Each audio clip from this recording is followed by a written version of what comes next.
কেউ বলে জীবন খুব ক্ষণস্থায়ী, কেউ বলে জীবন হলো একটা সুন্দর স্বপ্নের মতো, আবার কেউ বলবে জীবন হলো এক কঠোর সত্য। কিন্তু জীবন আসলে কি?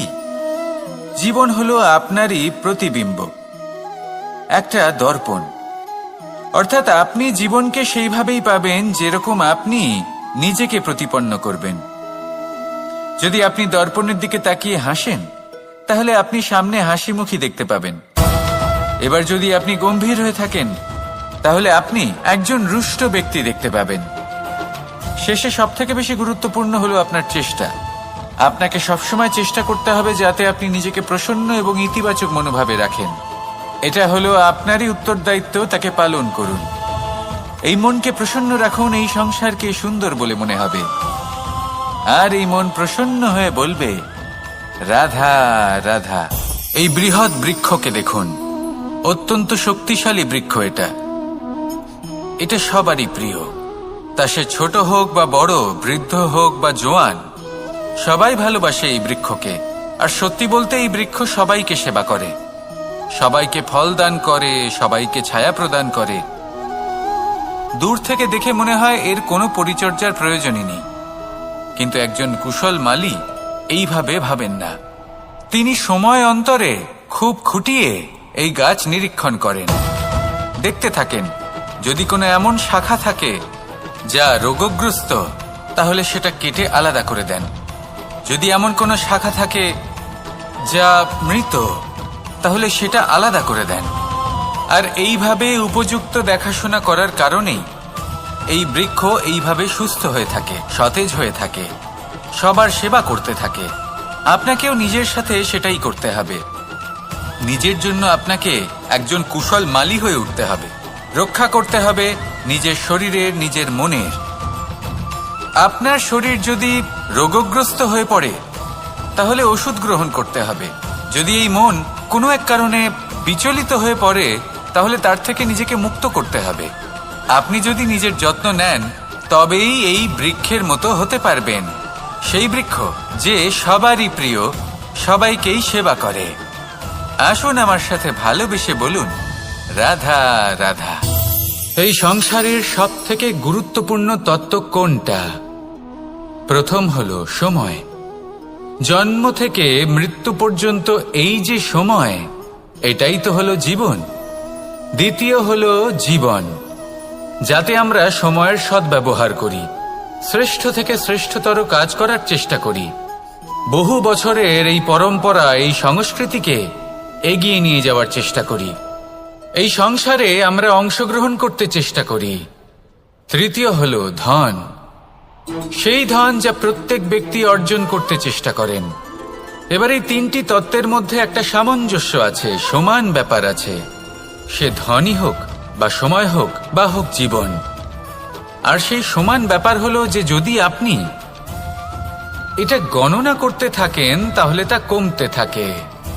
যদি আপনি এটা ব্যবহার করেন, তাহলে তা বাড়তে থাকে।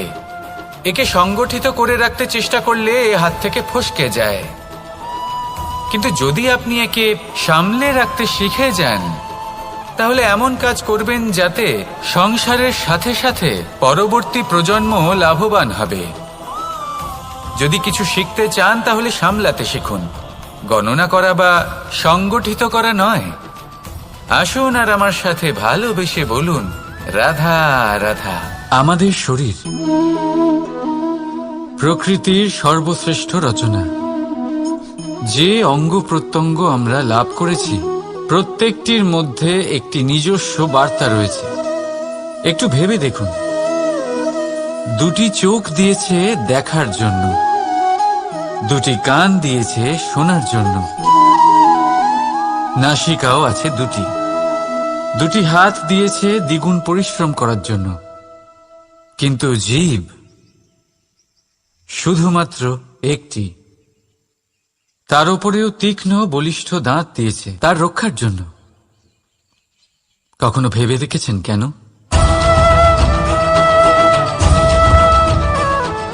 কারণ শব্দ আর শব্দের প্রয়োগ মানুষের সবচেয়ে বড় অস্ত্র, যার প্রয়োগ যত ভেবেচিন্তে করা যায় মানুষ তার জীবনে ততটাই উপরে উঠতে পারে। তাহলে মনে রাখুন, দেখুন, শুনুন আর বুঝুন বেশি, বলুন কম। রাধা রাধা। আমরা সকলে শক্তি অনুভব করতে চাই। এবার যদি আপনাকে জিজ্ঞেস করা হয় যে সবথেকে বেশি শক্তির অনুভব কোথা থেকে করা সম্ভব, তখন কেউ কেউ বলবেন পুষ্টিকর আহার গ্রহণ করলে, ব্যায়াম করলে, কেউ বলবেন ধন লাভ করলে, বন্ধুদের থেকে, পরিবারের থেকে, আদি ইত্যাদি। এইভাবে আপনি শক্তির অনুভব অবশ্যই করতে পারেন, কিন্তু সবথেকে বেশি শক্তির অনুভব যদি আপনি করতে চান তাহলে তা পাবেন শুধু একতার দ্বারা, সংগঠনের দ্বারা। যদি আপনাকে উদাহরণ দিই, নিজের এই হাতটাকে দেখুন, 5টা আঙুল রয়েছে। কোনো একটা বস্তুকে নিজের একটা আঙুল দ্বারা তুলে ধরার চেষ্টা করে দেখুন, বড়ই কষ্ট হবে। তখন আপনি বুঝতে পারবেন যখন এই 5টি আঙুল একত্রিত হয় তখন কোনো কাজ কতটা সহজ হতে পারে। এটাই হলো শক্তি, একতার। সব থেকে ভালো উদাহরণ যদি আপনাকে দিই তাহলে বাঁশি। এই বাঁশি থেকে অত্যন্ত মধুর সুর নির্গত হয় যা সবার মন প্রসন্ন করে দেয়।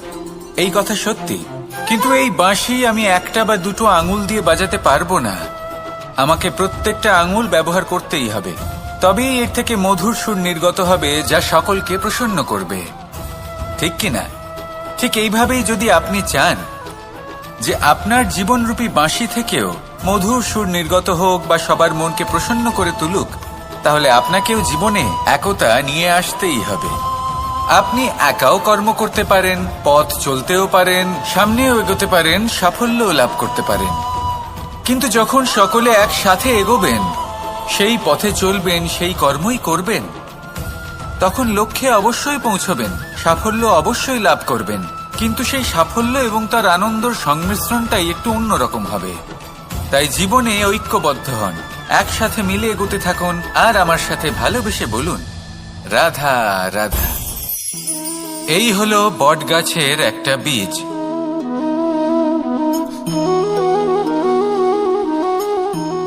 চলুন এটা রোপণ করা যাক, একটু জল দেওয়া যাক।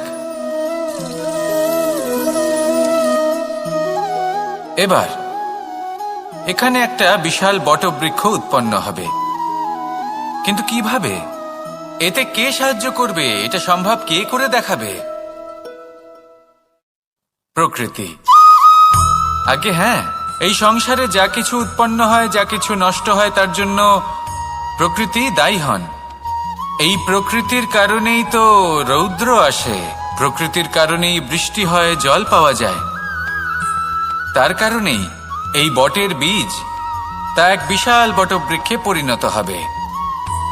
কিন্তু একজন মানুষকে দেখুন, মানুষ বলবে এই বৃক্ষে আমার অধিকার রয়েছে। কেন? কারণ আমি এই বীজ বপন করেছি। এবার সমস্ত কাজ প্রকৃতি করবে আর সমস্ত শ্রেয় মানুষ নিয়ে যাবে। এটা কি উচিত? কখনোই নয়। এবার এর উত্তর প্রকৃতিতেই লুকোনো আছে।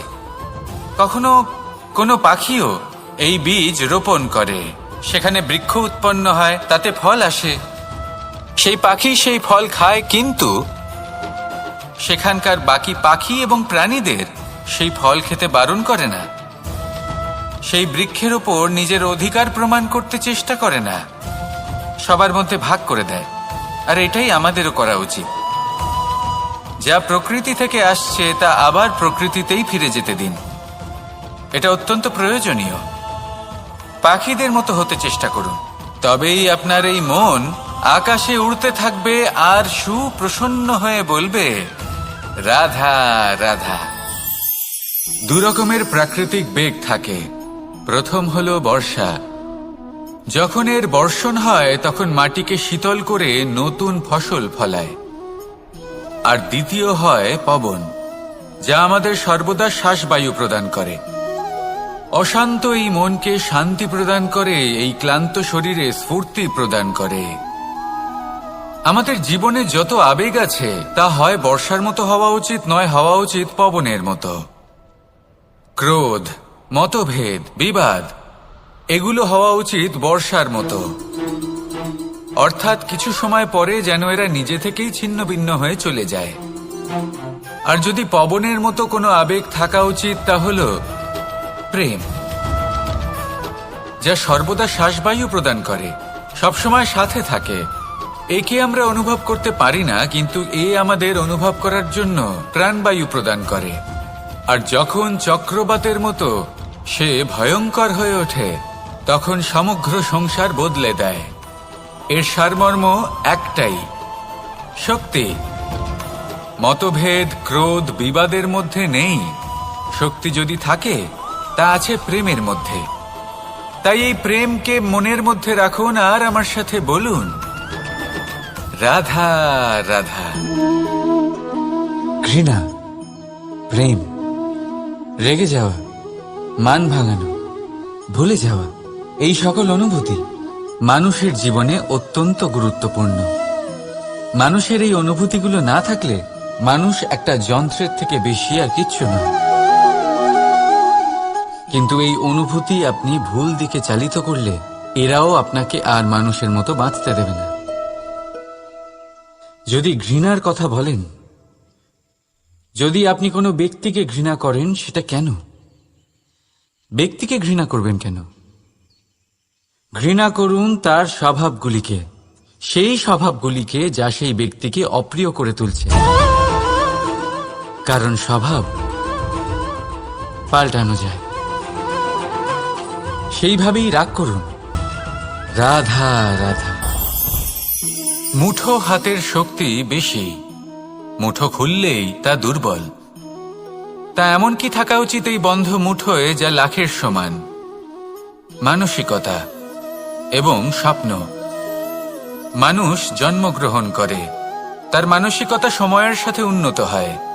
মানসিকতা অনুযায়ী সে স্বপ্ন দেখে, আর সেই স্বপ্ন সার্থক করতে সে পরিশ্রম করতে থাকে। কিন্তু খুব গুরুত্বপূর্ণ একটা কথা আছে যা আপনার মনে রাখা উচিত। আপনার এই মানসিকতা, আপনার এই স্বপ্ন, তা যেন আপনার নিয়ন্ত্রণে থাকে। আপনার বন্ধ মুঠোয় যেন এর লাগাম থাকে, আপনি যেন এর প্রভু হন। যদি তা হয়, তবেই আপনি লাভবান হবেন। যদি এরা আপনাকে নিয়ন্ত্রণ করতে থাকে, যদি আপনার মুঠো খুলে যায়, না পথ আপনার নিয়ন্ত্রণে থাকবে, না মানসিকতা থাকবে, না স্বপ্ন নিয়ন্ত্রণে থাকবে। আর যদি তাই হয়, তাহলে আপনি আপনার ভবিষ্যৎ নষ্ট করে ফেলবেন। তাই নিয়ন্ত্রণ করতে শিখুন নিজের বিচার বুদ্ধি, নিজের মানসিকতা, নিজের স্বপ্নকে। নিজের এই স্বপ্ন পূরণ করুন আর আমার সাথে ভালোবেসে বলুন, রাধা রাধা। প্রত্যেক প্রাণী ভালোভাবে জীবন যাপন করতে চান, এটা তাদের স্বভাবে আছে এবং ভাবাটা অনুচিত নয়। কিন্তু একটা ভালো জীবনের গুরুত্বপূর্ণ অংশ কোনটা? বসবাসের স্থান, সেই স্থান যেখানে আমরা জীবন অতিবাহিত করি। এবার মানুষ ভাবতে পারেন যে একটা ভালো বাসস্থানের অর্থ কি? সেই স্থান যেখানে সহজে জল পাওয়া যায়, যেখানে শুদ্ধ বায়ু পাওয়া যায়, যেখানে আনাজ উৎপন্ন হয়। এটা জীবনযাপনের জন্য পর্যাপ্ত বটে, কিন্তু ভালো জীবনযাপনের জন্য আরও একটা কথা আপনাকে বুঝতে হবে। সাধু, জ্ঞানী, পণ্ডিত ব্যক্তি, এই সকল মহাপুরুষ, এনাদের যে বাসস্থান তা অত্যন্ত বিশেষ হয়। এখানে এক ধরনের বিশেষ ইতিবাচক শক্তি থাকে, এমন একটা স্থান যেখানে দেবতারাও বিচরণ করেন। জীবন আমরা সবাই যাপন করি, কিন্তু জীবনের উদ্দেশ্য শুধুমাত্র জীবন যাপন করা নয়। জীবনের উদ্দেশ্য হল মুক্তি লাভ করা। আর এই সকল সাধু, জ্ঞানী, পণ্ডিত ব্যক্তি, এই সকল মহাপুরুষ আপনাকে মুক্তির পথে নিয়ে যেতে পারেন। কারণ এরা হলেন সেই মহাপুরুষ যারা নিজেদের অন্তরের বিকার, অহংকার, ক্রোধ, বিদ্বেষ, এই সকল দোষগুলিকে ত্যাগ করেছেন, এদের উপর বিজয় লাভ করেছেন। এমনই একজন ব্যক্তি আপনাকে মুক্তির পথে নিয়ে যেতে পারে। প্রয়োজন হলো শুধুই এনাদের চিনতে পারা, এদের কথা বুঝতে পারা এবং এদের দেখানো পথে চলা। যদি আপনি এটা করতে পারেন, তাহলে এই মন প্রফুল্ল হয়ে বলবে, রাধা রাধা। বিগত দিনের কিছু কথা মনে পড়ে গেল, এক অদ্ভুত ঘটনা যা অমূল্য শিক্ষা দিয়ে যেতে পারে। বিষয় হলো যক্ষের সাথে যুধিষ্ঠিরের কথোপকথন। একবার যক্ষ যুধিষ্ঠিরকে জিজ্ঞেস করলেন, ওনাকে বললেন যে আমার কিছু প্রশ্নের উত্তর যদি আপনি দিতে পারেন তাহলে আমি আপনার বাকি ভ্রাতাগণকে আবার জীবিত করে তুলব। সেগুলোর মধ্যে খুব গুরুত্বপূর্ণ আর কঠিন একটা প্রশ্ন ছিল, এই সংসারে সব থেকে শ্রেষ্ঠ আশ্চর্য কোনটি? এই প্রশ্ন আমি আপনাকে জিজ্ঞেস করছি। এবার কেউ বলবেন স্বর্ণ দ্বারা নির্মিত লঙ্কা, এটি হলো সংসারের সব থেকে বড় আশ্চর্য। কেউ বলবেন বরফে ঢাকা সেই পর্বত যা আকাশ স্পর্শ করে। কেউ বলবেন সেই সমুদ্র যার গভীরতা মাপা অসম্ভব ব্যাপার। কেউ বলবেন সেই বায়ু যা আমরা দেখতে পাই না কিন্তু তা আমাদের জীবন দান করে। সংসারের সব থেকে বড় আশ্চর্য কি, সেই প্রশ্নের উত্তর যুধিষ্ঠির দিয়েছিলেন, আর তা ছিল শ্রেষ্ঠ উত্তর এবং উচিত। উনি বলেছিলেন যে সংসারে প্রতিদিন কোনো ব্যক্তি জন্ম লাভ করেন আর কোনো ব্যক্তি মৃত্যুও লাভ করেন। এবার এই কথাটা সবাই জানেন, সবাই বোঝেন যে যখন জন্মেছি তখন কোনো একদিন আমিও অবশ্যই মৃত্যু লাভ করব। এবার যখন এই কথা প্রত্যেকটা মানুষ জানেন, তখন কেন প্রত্যেক মানুষ এই চিন্তায় থাকেন, এই নিয়ে কষ্ট পান, এই নিয়ে ব্যাকুল হয়ে থাকেন যে উনি একদিন মৃত্যু লাভ করবেন, তার থেকে দূরে পালাতে চেষ্টা করেন? বলেন যে আমি মৃত্যু লাভ করতে চাই না। কেন? যেখানে কোনো না কোনো দিন এটা অবশ্যই হবে। এ হলো ব্রহ্ম সত্য। এই যে ব্যাকুলতা, এই ভয়, এই যন্ত্রণা, এই চিন্তা তার মনকে বাঁচতেই দেয় না, এই জীবন অনুভবই করতে দেয় না। সেই জন্য এই চিন্তা, ব্যাকুলতা, ভয় এসবের কি লাভ? কোনো লাভ নেই। সেই জন্য যতক্ষণ জীবনযাপন করছেন প্রত্যেক মুহূর্ত যেন শ্রেষ্ঠ হয়, আনন্দময় হয়, প্রেমের দ্বারা পরিপূর্ণ হয়, সেই চেষ্টা করুন। চেষ্টা করুন যাতে আপনি যে কাজ করছেন তার দ্বারা যেন অন্যের মঙ্গল হয়। এই প্রচেষ্টাই আপনার জীবনকে প্রসন্নতা আর প্রেম দ্বারা ভরিয়ে তুলবে।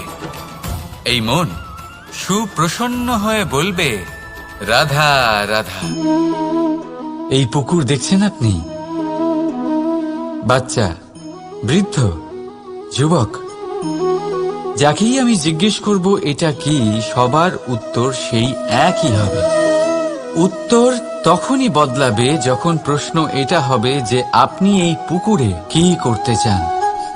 কেউ বলবে আমি এমনি এর পাড়ে বসে এই জল স্পর্শ করে ঠান্ডা হাওয়ার আনন্দ অনুভব করতে চাই।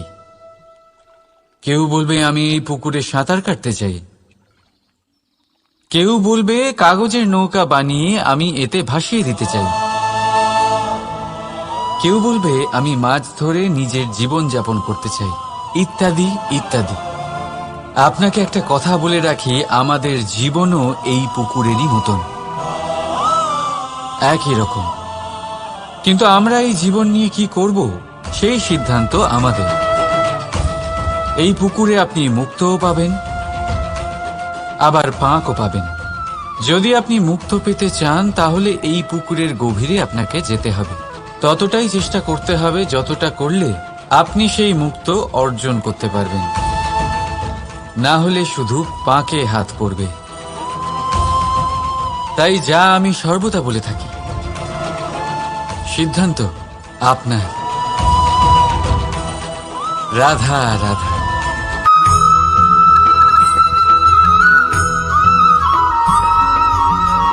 একটা বিচিত্র প্রবৃত্তি থাকে, অন্য সকলের বিষয়ে, তাদের জীবনের বিষয়ে, তাদের ব্যক্তিত্বের বিষয়ে, তাদের ভবিষ্যতের বিষয়ে অনুমান করা। এটা হলো অনুচিত। কারোর অতীতকালকে দেখে লোকে ভবিষ্যৎ বলে দিতে পারেন, বর্তমানকে দেখে ভবিষ্যতের বিষয়ে অনুমান করে ফেলেন। উদাহরণ দিতে হলে বলবো, কোনো দাসকে দেখুন, ওকে দেখে লোকে বলে যে ওর ভবিষ্যৎ সেটাই হতে পারে, অনুমান করে ফেলেন। আর এই রাজাকে দেখুন, উনি তো কত সুখী হবেন, উনি তো জগতের সব থেকে অধিক সুখী মানুষ, কত সুখ সুবিধা আছে ওনার কাছে, ধারণা করে ফেলেন। তবে সত্য তো এটাই যে কারোর ব্যক্তিত্বের বিষয়ে, তাদের ভবিষ্যতের বিষয়ে আপনি পূর্ণ সত্য কখনোই বলতে পারবেন না, শুধু অনুমান করতে পারবেন।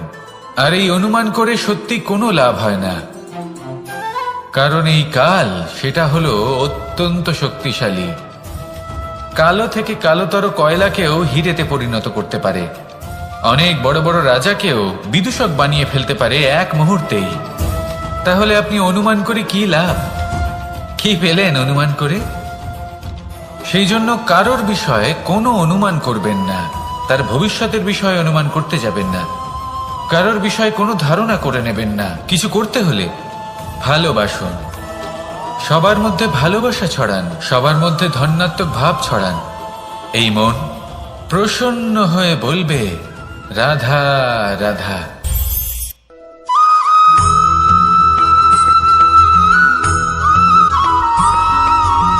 পঞ্চতত্ত্বের মধ্যে দ্বিতীয় তত্ত্ব হল ধরণী, ভূমি, যাকে আমরা ধরণী মাতা বলি। এই ধরণী ধৈর্য ধারণ করে, আর এর ওপরেই আমাদের সমগ্র সংসার নির্ভরশীল। কারণ এই ভূমি সহ্য ক্ষমতা রাখে, এর সহ্য ক্ষমতা হল অপরিসীম। সন্তান যতই আঘাত প্রদান করুক না কেন, প্রেম পূর্বক সহ্য করে, আর তার বদলে অমূল্য রত্ন প্রদান করে। সন্তান যদি হাল চালায়, তাহলে তার বদলে তাকে অন্ন প্রদান করে। এটাই হলো ধরণী। এবার এর থেকে আমরা কি শিক্ষা পেতে পারি? এটাই যে কারোর জন্য কিছু করা বা কাউকে কিছু দেওয়া মনে কোনো কামনা ছাড়াই। আর এই কথাটা বুঝে যান, যদি কারোর জন্য কামনা না রেখে বা কোনো পাওয়ার আশা না রেখে কারোর জন্য কিছু করেন বা কারোকে কিছু দেন, যদি এটা আপনি শিখতে পারেন, তবে আপনি ভালোবাসতে শিখে গেছেন। আর সেই জন্যই এই ধরিত্রীকে মাতা বলা হয়। কারণ মাতা শুধু উনি নন যিনি গর্ভে সন্তানকে ধারণ করেন, মাতা তো উনিও যিনি জীবন বাঁচতে শেখান, যিনি জীবন বাঁচার উদাহরণ প্রদান করেন। তাহলে ধরণীর থেকে এই নিঃস্বার্থ ভাব শিখুন, নিঃস্বার্থ ভালোবাসা শিখুন, আর এই ভালোবাসার সাথেই বলুন রাধা রাধা।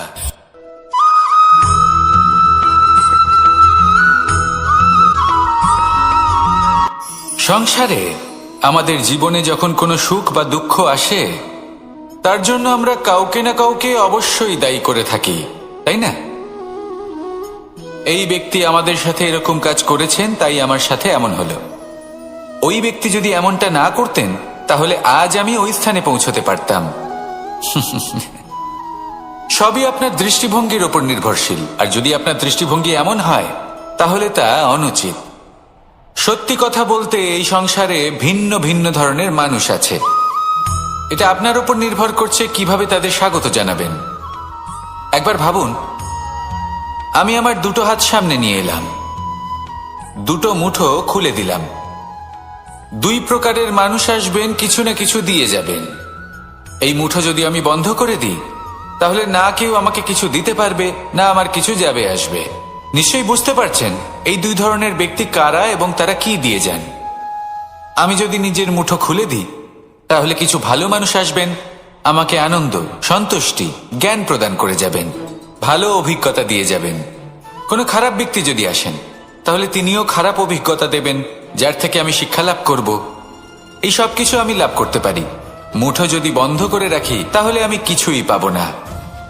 দেখুন, এই সংসারে প্রত্যেকের জীবনে এইরকম।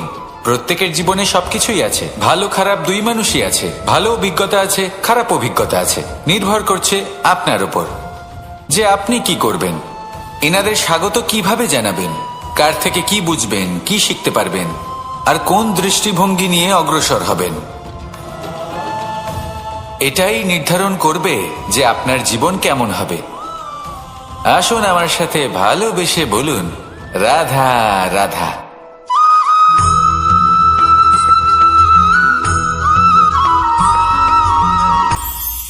এটা হলো ধান গাছ। এর থেকে যে চাল উৎপন্ন হয় তা মানুষ গ্রহণ করেন। আর এটা কি? এ হলো জংলি ঘাস। একবার ভেবে দেখুন, যদি এই জংলি ঘাস ধান গাছের আশেপাশে থাকে, তাহলে কি হবে? ধান উৎপন্ন হতে পারবে, তা উৎকৃষ্ট হতে পারবে, আমরা কি তা গ্রহণ করতে পারবো? কখনোই নয়। এই জংলি ঘাস ধানকে নষ্ট করে দেবে, কিন্তু নিজে জীবিত থাকবে। এটাই হলো আজকের শিক্ষা। এই সংসারে যদি আপনি নীতির পথে চলতে চান, উচিত কর্ম করতে চান, সংসারকে সেবা করতে চান, তাহলে জংলি ঘাসের মতো ব্যক্তিদের থেকে সবসময় দূরে থাকতে হবে। সেই ব্যক্তি যারা দুর্নীতি এবং মিথ্যা দ্বারা পরিপূর্ণ, যাদের ব্যবহার অশুভ, যাদের অনেক অশুভ গুণ রয়েছে, তারা সঠিক নয়। সেই সকল ব্যক্তি যাদের চরিত্র অত্যন্ত দুষ্ট হয়, তারা হয় শুভ চরিত্রের ব্যক্তিকে একদম নষ্ট করে দেয়, নয় নিজের মতো বানিয়ে তোলে। তাই যদি আপনি নীতির পথে চলতে চান, এই সংসারের জন্য শুভ কর্ম করতে চান, তাহলে সেই সঙ্গ লাভ করুন যে সঙ্গ জ্ঞানে পরিপূর্ণ, যাদের মধ্যে অনেক গুণ আছে, যাদের থেকে প্রতিদিন কিছু শিখতে পারবেন। এমন ব্যক্তির সাথে জীবন অতিবাহিত করুন, দুরাচারীদের থেকে দূরে থাকুন। তবেই এই মন প্রসন্ন হয়ে বলবে, রাধা রাধা।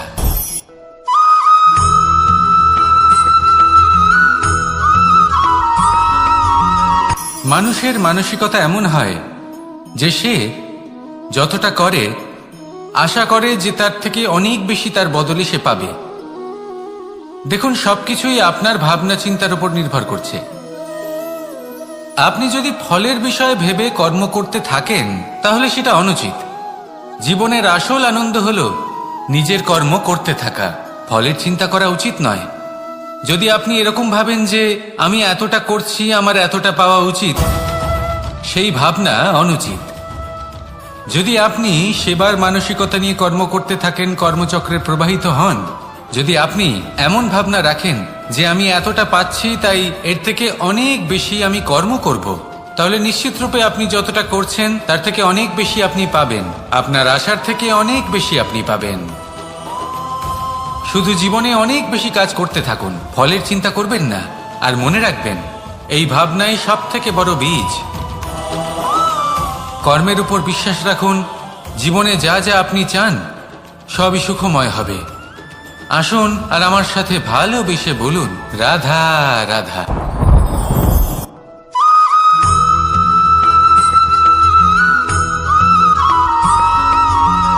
আপনি কখনো কোনো বাজকে নিজের বাসা বানাতে দেখেছেন? এই বাজ যখনই কোনো বাসা বানায়, তখন উঁচু গাছের ডালে বা কোনো পর্বতের শিখরে বাসা বানায়, অনেক উচ্চতায়। আর সেখানে তার সন্তানও জন্মগ্রহণ করে। যখন এই সন্তানেরা জন্মায়, তখন এই বাজ খুবই ভালোবেসে এবং খুব সাবধানে এদের পালন পোষণ করে। নিজের ঠোঁট দিয়ে তাদের ঠোঁটে খাবার পরিবেশন করে। কিন্তু যেই সেই সন্তানেরা হৃষ্টপুষ্ট হয়ে যায় এবং সেই কথা বাজ নিজে বুঝতে পেরে যায়, সেই বাজ নিজেই সেই বাসা ছিন্ন ভিন্ন করে দেয়।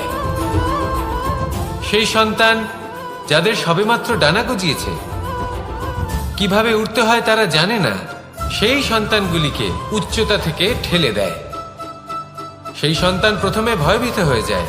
তারা সামনে মৃত্যুকে দেখতে পেয়ে ভয়ের কারণে তাদের ডানা ঝাপটাতে থাকে। আর সেই প্রক্রিয়াতেই সেই সন্তানগুলি উড়তে শুরু করে দেয়। এবার এই ঘটনায় আমরা কি শিক্ষা পেতে পারি? এটাই, যদি আপনি মাতা পিতা হন, তাহলে নিজের সন্তানকে অবশ্যই স্নেহ করুন, কিন্তু তাদেরকে নিজের আঁচলের তলায় বেঁধে রাখবেন না। যদি আপনি চান আপনার সন্তান জীবনে উন্নতি করুক, তাহলে নিজের মুঠো থেকে তাদের স্বতন্ত্র করে দিন, এই সংসারে সংঘর্ষ করতে দিন। সেই সন্তান নিজেই বুঝতে পারবে যে জন্মের সময় পাওয়া ডানা কি করে ব্যবহার করতে হয়। আর আপনার চোখের সামনে আপনার সন্তান এই আকাশে উড়তে থাকবে। তাহলে আসুন আমার সাথে ভালোবেসে বলুন, রাধা রাধা।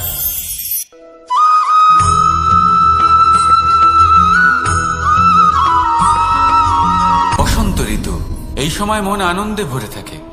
এমন মনে হয় যেন আমরা আকাশে বিচরণ করতে চলে যাই, কিন্তু সেটা তো সম্ভব নয়।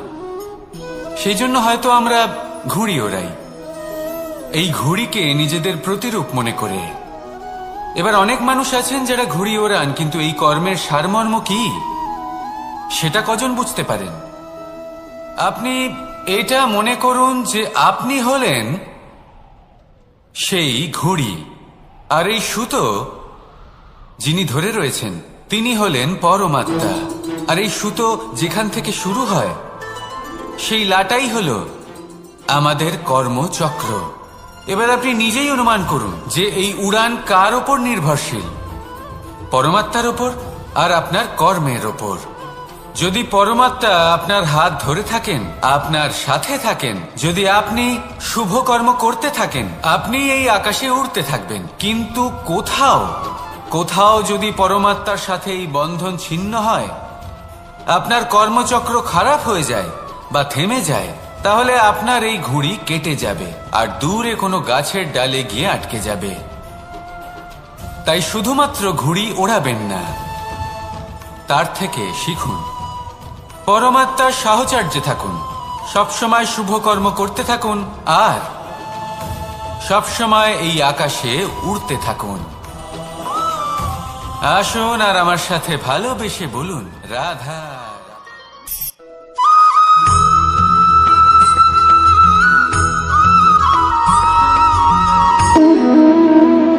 সম্পর্ক হলো আমাদের জীবনের একটি আধার। কিছু সম্পর্ক এমন যে আমরা জন্মসূত্রে লাভ করি, যেমন পরিবার, মা বাবা। কিছু সম্পর্ক আছে যে আমরা জীবনে অর্জন করে থাকি, তা সে প্রেমের হোক, স্নেহের হোক বা বন্ধুত্বের। এই সকল সম্পর্ক লাভ করার বা গড়ে তোলার 5টি ধাপ রয়েছে। প্রথম ধাপ, কোনো ব্যক্তির সাথে আলাপ হওয়া, তার সাথে কথা বলা বা তাকে দেখা। দ্বিতীয় ধাপ, সে ব্যক্তিকে আমাদের ভালো লাগা। তৃতীয় ধাপ, আমাদের এটা চাইতে শুরু করা যে জীবনে এই ব্যক্তি যেন আমাদের বন্ধু হন, আমাদের জীবনে থাকেন, বা আমাদের কাউকে ভালোবেসে ফেলা। আর এটা আমাদের ভাবা বা চাওয়া যে সেই ব্যক্তি যেন আজীবন আমার সাথে থাকেন, আমার জীবনে আমার সাথী হয়ে। চতুর্থ ধাপ, লাভ করা। এবার এই ধাপটি অনেক মানুষের পক্ষেই খুবই সরল হয়, বড়ই সরল ভাবে নিজেদের সঙ্গীকে লাভ করে থাকেন। কিছু মানুষের জন্য এই ধাপ অত্যন্ত কঠিন হয়ে থাকে। অনেক প্রতিকূল পরিস্থিতির উপর জয়লাভ করে তারা সঙ্গীকে লাভ করেন, কিন্তু লাভ অবশ্যই করেন। এরপরে আসে পঞ্চম, অন্তিম এবং সব থেকে গুরুত্বপূর্ণ ধাপ। সেটা হলো সেই সম্পর্ক পালন করা। এটা হলো এমন এক বিষয় যা প্রত্যেক মানুষের শেখা উচিত। যদি ব্যক্তি নিজের জীবনে সম্পর্ক রক্ষা করতে শিখে যান, তবে প্রত্যেক সম্পর্ক তার জীবনকে স্বর্গ করে তুলবে। আসুন আর আমার সাথে ভালোবেসে বলুন, রাধা রাধা।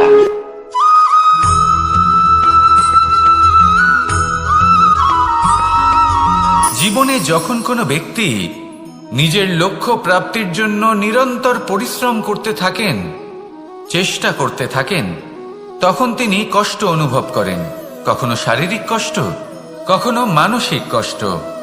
এবার উনি এটা ভাবতে থাকেন যে আমি কি উচিত করছি নাকি অনুচিত করছি। কারণ অন্যদিকে এমন একজন ব্যক্তিও আছেন যিনি একদমই পরিশ্রম চেষ্টা করছেন না।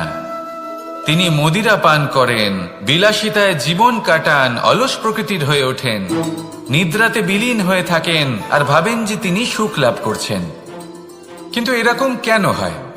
কারণ যখন আমরা সৎ পথে থাকি, উচিত পথে চলি, লক্ষ্য প্রাপ্ত করার জন্য চেষ্টা করতে থাকি, তখন আমাদের ভেতরে থাকা নেতিবাচক শক্তি এবং পাপ এই দেহকে ত্যাগ করে দেয়।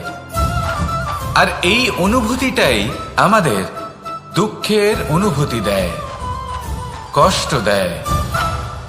এবার সেখানে যদি আমরা কুপথে চলি, অনুচিত পথে চলতে থাকি, তাহলে আমাদের ভেতরে থাকা পুণ্য এবং ধনাত্মক শক্তি আমাদের দেহ ত্যাগ করে দেয়।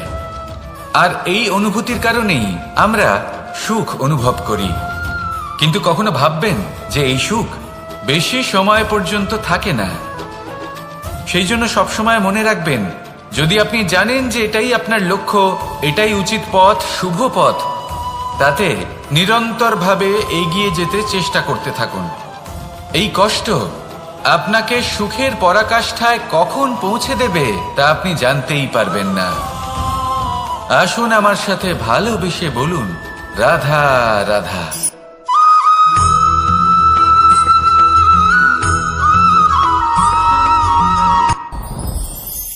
সাথী, সাথী এই শব্দটির ব্যাখ্যা কে কিভাবে করে? মিত্র, সখা, বন্ধু। কিন্তু অর্থ একটাই, তিনি যিনি আপনার সঙ্গী হন আর তিনি যার সাথী আপনি হন। এবার সব থেকে বড় প্রশ্ন হলো এটাই যে তিনি কে হতে পারেন যাকে আপনি আপনার সাথী বলে মেনে নিতে পারেন, নিজের সখা, নিজের মিত্র, নিজের বন্ধু মেনে নিতে পারেন। আপনার সাথী হলেন তিনি যিনি দুঃখের সময় আপনার পাশে থাকবেন, আপনার হাত ধরে থাকবেন। আপনার সাথী হলেন তিনি যার হাত আপনি নিজের সুখের দিনে ধরে থাকবেন। সেই সাথীরই হাত ধরুন যিনি দুঃখে সবসময় আপনাকে সাহায্য করার জন্য তৎপর হয়ে থাকেন, আপনার পাশে থাকেন, আর যাকে সুখের দিনে আপনি আপনার সাথে রাখতে পারেন। আর যখন আপনার সাথে আপনার এই সাথী থাকবে তখন আপনি এটা বুঝবেন যে যখন জীবনে দুঃখ আসে তখন এই দুঃখ কমে যায়, সবার মধ্যে ভাগ হয়ে যায়।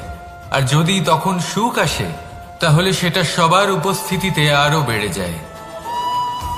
এটাই হলো প্রেম, এটাই হলো ভালোবাসা, এটাই হলো সঙ্গ। যেমন সম্পর্ক আমার আর রাধার মাঝে। তাহলে আসুন আর আমার সাথে ভালোবেসে বলুন, রাধা রাধা।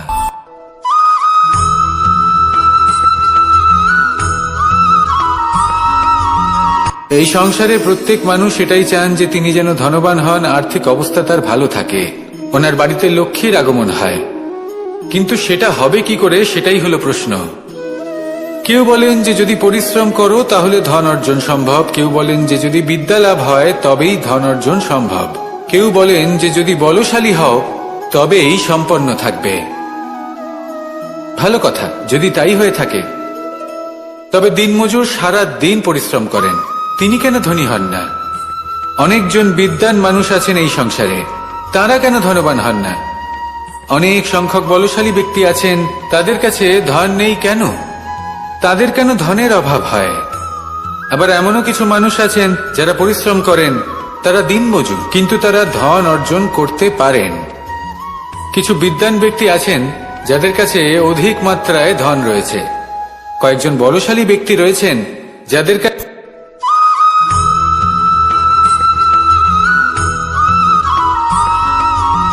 পঞ্চতত্ত্বের মধ্যে দ্বিতীয় তত্ত্ব হল ধরণী, ভূমি, যাকে আমরা ধরণী মাতা বলি। এই ধরণী ধৈর্য ধারণ করে, আর এর ওপরেই আমাদের সমগ্র সংসার নির্ভরশীল। কারণ এই ভূমি সহ্য ক্ষমতা রাখে, এর সহ্য ক্ষমতা হল অপরিসীম। সন্তান যতই আঘাত প্রদান করুক না কেন, প্রেম পূর্বক সহ্য করে, আর তার বদলে অমূল্য রত্ন প্রদান করে। সন্তান যদি হাল চালায় তাহলে তার বদলে তাকে অন্ন প্রদান করে। এটাই হলো ধরণী। এবার এর থেকে আমরা কি শিক্ষা পেতে পারি? এটাই যে কারোর জন্য কিছু করা বা কাউকে কিছু দেওয়া মনে কোনো কামনা ছাড়াই। আর এই কথাটা বুঝে যান, যদি কারোর জন্য কামনা না রেখে বা কোনো পাওয়ার আশা না রেখে কারোর জন্য কিছু করেন বা কারোকে কিছু দেন, যদি এটা আপনি শিখতে পারেন তবে আপনি ভালোবাসতে শিখে গেছেন। আর সেই জন্যই এই ধরিত্রীকে মাতা বলা হয়। কারণ মাতা শুধু উনি নন যিনি গর্ভে সন্তানকে ধারণ করেন, মাতা তো উনিও যিনি জীবন বাঁচতে শেখান, যিনি জীবন বাঁচার উদাহরণ প্রদান করেন। তাহলে ধরণীর থেকে এই নিঃস্বার্থ ভাব শিখুন, নিঃস্বার্থ ভালোবাসা শিখুন, আর এই ভালোবাসার সাথেই বলুন, রাধা রাধা।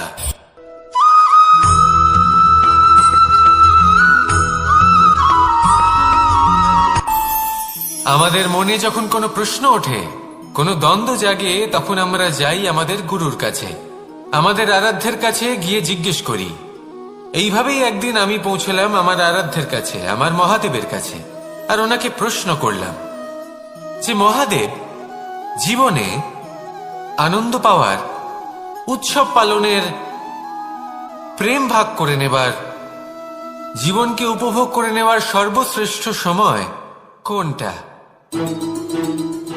মহাদেব হাসলেন আর উনি বললেন, জীবনে উৎসব পালনের সব থেকে শ্রেষ্ঠ দিন হল মৃত্যুর ঠিক আগের দিনটা। প্রেম ভাগ করে নেওয়ার সব থেকে শ্রেষ্ঠ মুহূর্ত হল মৃত্যুর ঠিক আগের মুহূর্ত।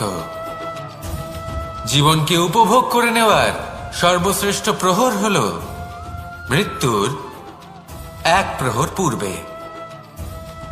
তখন আমি চমকে গেলাম। আমি বললাম, কিন্তু মহাদেব, মৃত্যু তো অনিশ্চিত, আমরা জানিও না কবে আমাদের মৃত্যু হবে। মহাদেব আবার হাসলেন। উনি বললেন যে যদি আমরা এভাবে জীবন কাটাই যে আমরা জীবনের প্রত্যেক দিন, প্রত্যেক মুহূর্ত, প্রত্যেক প্রহর শেষ বলে মনে করি, তাহলে আমাদের সমস্ত জীবন আনন্দের সাথেই অতিবাহিত হবে। কি বলেন?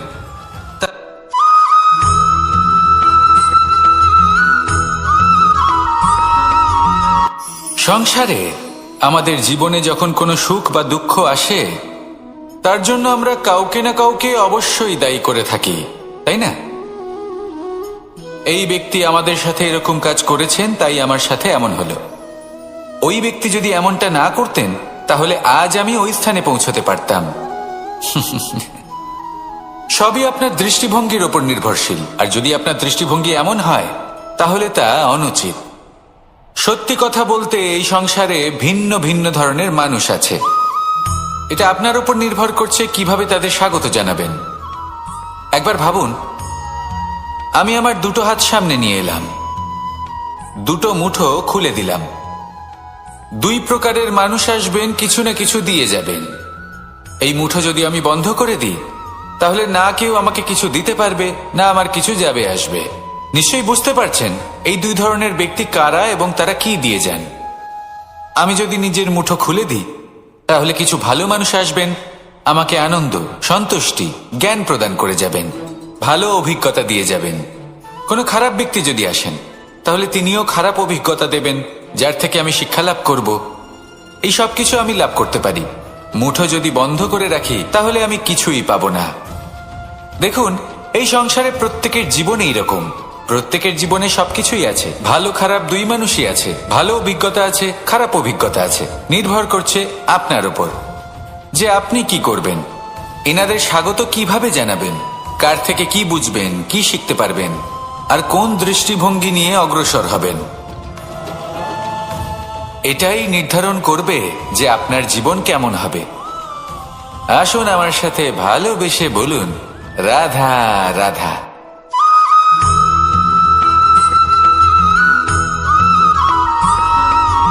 জীবনে অগ্রসর হওয়ার জন্য আমাদের কাকে প্রয়োজন হয়? মাতা পিতা, বন্ধু, প্রেম, সাহায্য, অর্থ, পরিশ্রম, আশা। ভিন্ন ভিন্ন মানুষ ভিন্ন ভিন্ন বিকল্প চয়ন করে। যদি আমি আপনাকে বলি,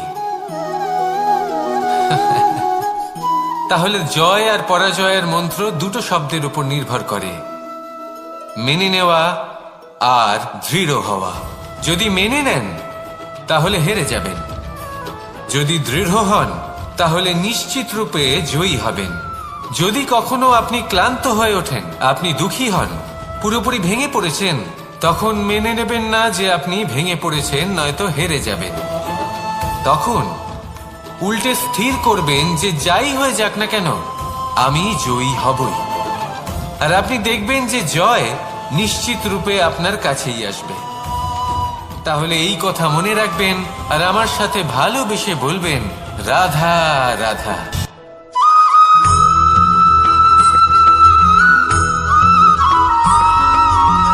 ভালো, শুধু ওনাদের কঠোর ব্যবহার দেখলে আমরা একটু ভয় পেয়ে যাই।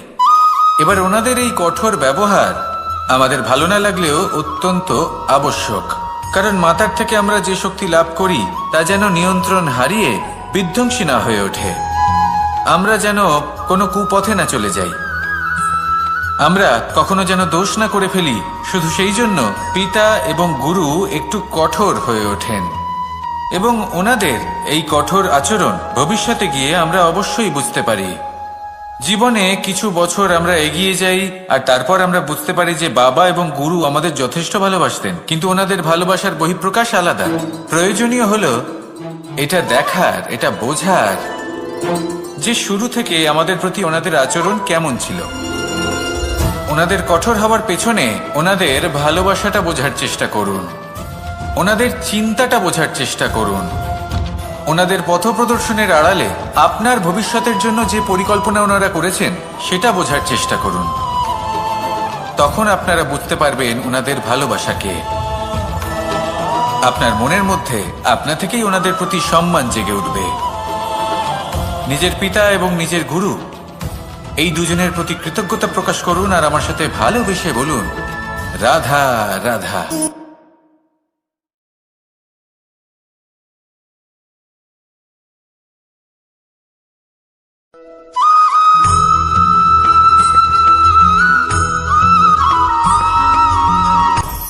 আপনি কখনো পর্বতের শিখরে উঠেছেন? আপনি দেখতে পাবেন পর্বতের পদতলে প্রচুর সুন্দর ফুল রয়েছে, সবুজ বনানী রয়েছে। যত আপনি উপরে উঠতে থাকবেন তত ফুল কমতে থাকবে, সবুজ বনানী কমতে থাকবে। আরো কিছুটা উপরে উঠলে কাঁটা জাতীয় গাছ দেখতে পাবেন, শুকনো গাছ দেখতে পাবেন। আরো যদি উপরে ওঠেন তাহলে পাষাণ দেখতে পাবেন। আরো উপরে উঠলে হিমখণ্ড দেখতে পাবেন। এই যে পর্বত, তা মনুষ্য জীবনের সব থেকে উত্তম উদাহরণ। মানুষ যখন সাফল্যের শিখরে পৌঁছতে চান, মহানুভবতার শিখরে পৌঁছতে চান, পথে যত আস্তে আস্তে উপরে উঠতে থাকেন ততই ভৌতিক বস্তু তার থেকে বিচ্ছিন্ন হতে থাকে। যদি তিনি সেই ভৌতিক বস্তুগুলি ত্যাগ না করতে পারেন তাহলে কখনোই সেই স্থানে পৌঁছতে পারবেন না। আর মানুষ যদি উচিত ত্যাগ করতে পারেন, পথে অগ্রসর হতে থাকেন, এগোতে থাকেন, তাহলে একদিন না একদিন তিনি মহানুভবতার, জ্ঞানের, সাফল্যের হিমের স্বাদ অবশ্যই লাভ করবেন। মনে রাখবেন, মানব জীবনে ত্যাগ হলো অত্যন্ত গুরুত্বপূর্ণ অংশ। আসুন আমার সাথে ভালোবেসে বলুন, রাধা রাধা।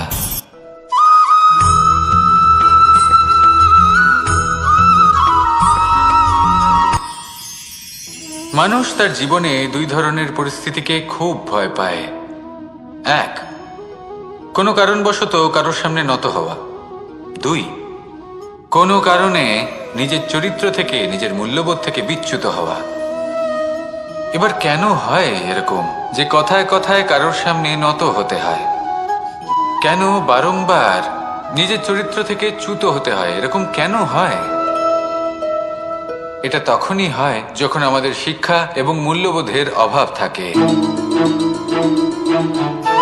যদি মানুষের মধ্যে প্রকৃত শিক্ষা থাকে তাহলে এই সংসারে কোনো সময় এবং কারোর সামনেই নত হওয়ার কোনো প্রয়োজন নেই। যদি মানুষের মধ্যে মূল্যবোধ থাকে তাহলে তাকে নিজের মূল্যবোধ বা চরিত্র থেকে বিচ্যুত হতে হয় না, তা সে যাই হয়ে যাক না কেন। কোনো বালককে যদি জন্ম থেকেই সুশিক্ষার অধিকারী করা হয়, শিক্ষিত করা হয়, মূল্যবোধের অধিকারী করা হয়, তবে সে এই সংসারে এমন কর্ম করবে যাতে সে নিজেকে, নিজের পরিবারকে, সমগ্র সমাজকে গর্বিত করতে পারে। শিক্ষা লাভ করুন, মূল্যবোধ লাভ করুন এবং আমার সাথে ভালোবেসে বলুন, রাধা রাধা।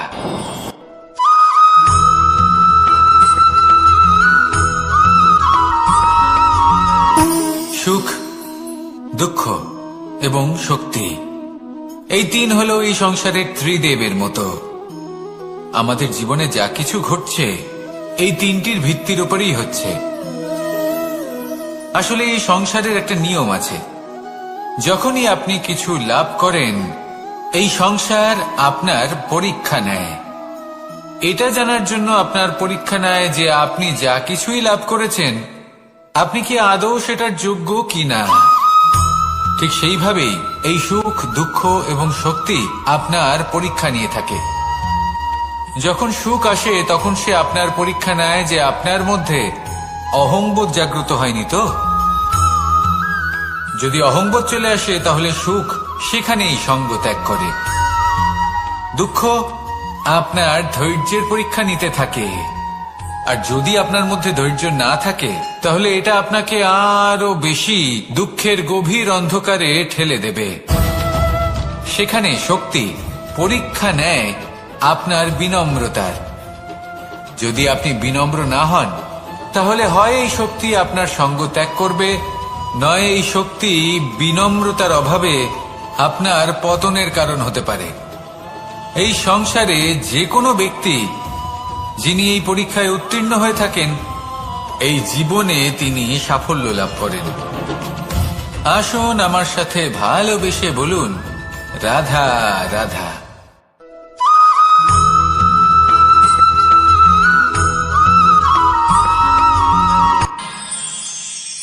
আমরা সবাই সূর্যকে সম্মান কেন করি?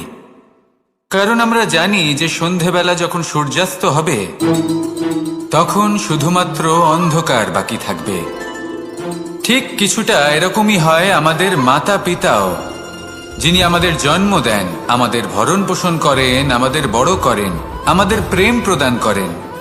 কখনো কখনো তাদের মুখ থেকে কটু কথা নিঃসৃত হয়, আমাদের দুঃখ হয়, কিন্তু তখন আমাদের এটা বোঝা উচিত এগুলি নিঃসৃত হচ্ছে আমাদেরই মঙ্গলের জন্য। যেমন সূর্যদেব, উনিও উত্তাপ দিয়ে থাকেন আমাদেরই মঙ্গলের জন্য, যাতে ফসল পাকতে পারে, যাতে জল বাষ্প হয়ে মেঘ হতে পারে, বৃষ্টি হতে পারে, আর এই সংসারে নিরন্তর জলের প্রবাহ থাকে। আমাদের মাতা পিতা, তাদের কঠোর আচরণ, তাদের কঠোর অনুশাসনের পেছনে লুকিয়ে থাকে ওনাদের ভালোবাসা। আমাদের তা বুঝতে হবে, সসম্মানে ওনাদের গ্রহণ করতে হবে। কারণ ঠিক সূর্যাস্তের পরে যেমন চতুর্দিক অন্ধকারচ্ছন্ন হয়ে যায়, তেমনি আমাদের জীবন থেকে যখন আমাদের মাতা পিতা চলে যায় তখন আমাদের জীবনেও শুধু এবং শুধুমাত্র অন্ধকারই ছেয়ে থাকে। সেই জন্য নিজের মাতা পিতাকে সম্মান করুন, ওনাদের ভালোবাসা প্রদান করুন। এই মন আর এই জীবন প্রসন্ন হয়ে বলবে, রাধা রাধা।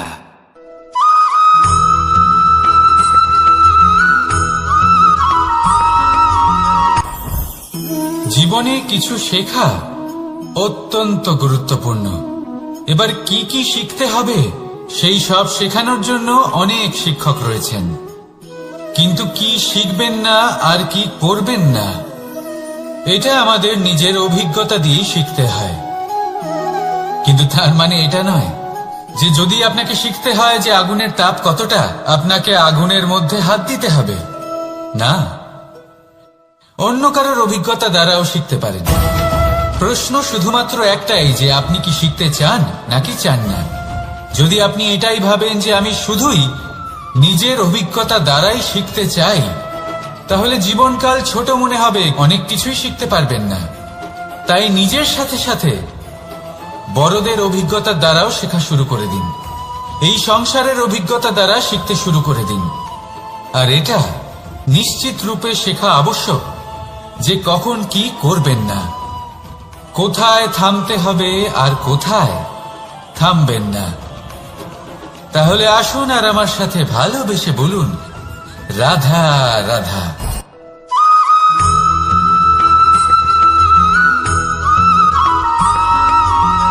এই সংসারে সব থেকে বেশি কোমল বস্তু হলো রেশম। এই রেশম এতটাই কোমল হয় যে এর পুরো একটা থান শুধুমাত্র একটা হাতে ধরা সম্ভব। কখনো ভেবে দেখেছেন এই রেশম কিভাবে হয়? একটি কীট তার লালার দ্বারা উৎপন্ন হয়। এই কীট সেই রেশমকে পাক দিতে থাকে, পাক দিতেই থাকে, দিতেই থাকে, আর আস্তে আস্তে তার মধ্যেই জড়িয়ে পড়ে। শেষে ওর এই সুন্দর অমূল্য সৃষ্টি রেশমের এই সুতো তার নির্মাণ কার্য পূর্ণ হয়, কিন্তু তাতেই ও নিজে বন্দী হয়ে যায়। নিজেরই মায়াজালের এই বন্দী গৃহে নিজেই ফেঁসে যায়। এবার এই সুতোকে ব্যবহারযোগ্য করে তোলার জন্য এই কীটগুলিকে এই কবচের সাথেই ফুটন্ত জলে ফেলে দেওয়া হয়। এই সংসারে যদি আমাদের স্বপ্ন এই সংসারের দুঃখ হরণ করার জন্য, এই সংসারে সুখ বিতরণ করার জন্য হয়, তবেই আমাদের প্রগতি সম্ভব। যদি আমাদের এই স্বপ্ন শুধুই আমাদের এবং আমাদের স্বার্থ সিদ্ধির জন্য হয়, তাহলে এই স্বপ্ন আমাদের অন্ধ করে দেবে, আমাদের অন্ধকারের পথে নিয়ে যাবে, আর আমরাও সেই কীটের মতো হয়ে যাব। নিজেদেরই মায়াজালে আমরা নিজেই ফেঁসে যাব, আর শেষে আমরা যদি কিছু লাভ করি তা হবে একাকিত্ব, অন্ধকারময় মৃত্যু। তাই স্বপ্ন অবশ্যই দেখুন, কিন্তু এমনভাবে স্বপ্ন দেখবেন না যে তার এই বন্দিগৃহে আপনি নিজেই ফেঁসে গেলেন। স্বপ্ন দেখুন পরোপকার।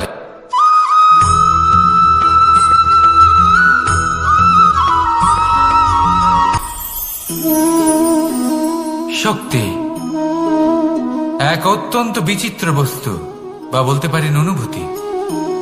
পিতা সবসময় চান যেন তিনি তার শক্তি পুত্রকে। আসুন আপনাকে সহজে বোঝাই। যদি আপনি সুপাত্র হন আর আপনাকে শক্তি দেওয়া হয়, তাহলে আপনি সেই শক্তির গুরুত্ব বুঝবেন, কোথায় সেই শক্তি প্রয়োগ করা উচিত সেটা বুঝবেন। আর এটা যেহেতু অর্জন করা শক্তি হবে, সেই শক্তির অপব্যবহার হবে না। কিন্তু যদি এই আপনি কুপাত্র হন আর যদি আপনাকে এই শক্তি দেওয়া হয়, তাহলে কি হবে? দেখতে গেলে এই শক্তি আপনি দান হিসেবে পেয়েছেন, তাই না আপনি এই শক্তির গুরুত্ব বুঝবেন আর না এর প্রয়োগ আপনি জানবেন। তার অপব্যবহার হওয়া সুনিশ্চিত। তাই যদি আপনি কোনো শক্তি অর্জন করতে চান, তাহলে আগে তার যোগ্য হয়ে উঠুন, পুত্র নয় পাত্র হয়ে উঠুন। আর আমার সাথে ভালোবেসে বলুন, রাধা রাধা।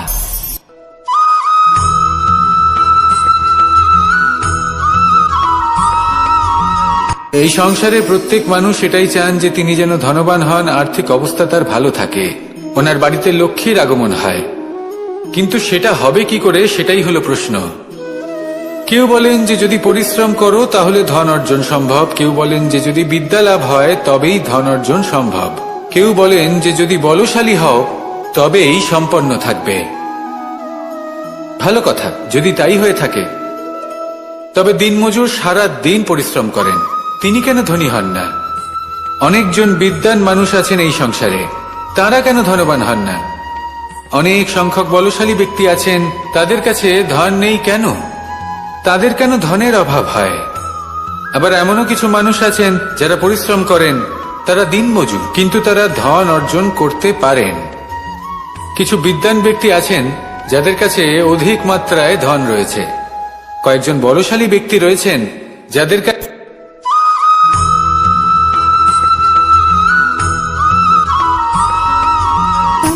সুখ, দুঃখ এবং শক্তি, এই তিন হলো এই সংসারের ত্রিদেবের মতো।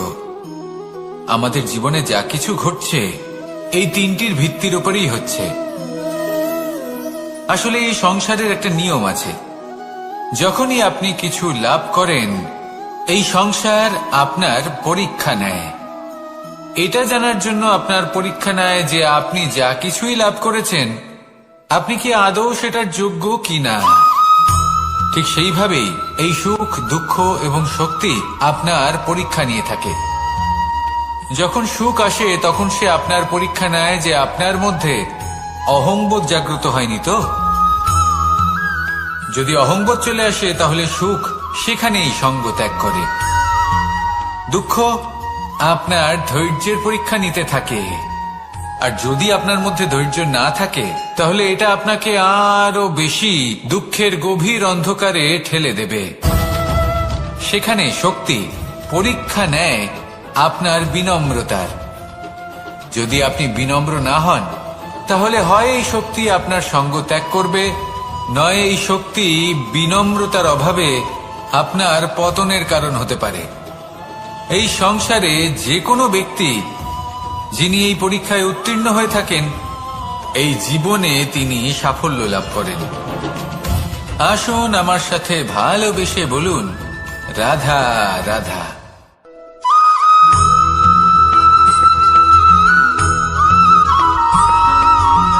পঞ্চতত্ত্বের মধ্যে দ্বিতীয় তত্ত্ব হল ধরণী, ভূমি, যাকে আমরা ধরণী মাতা বলি।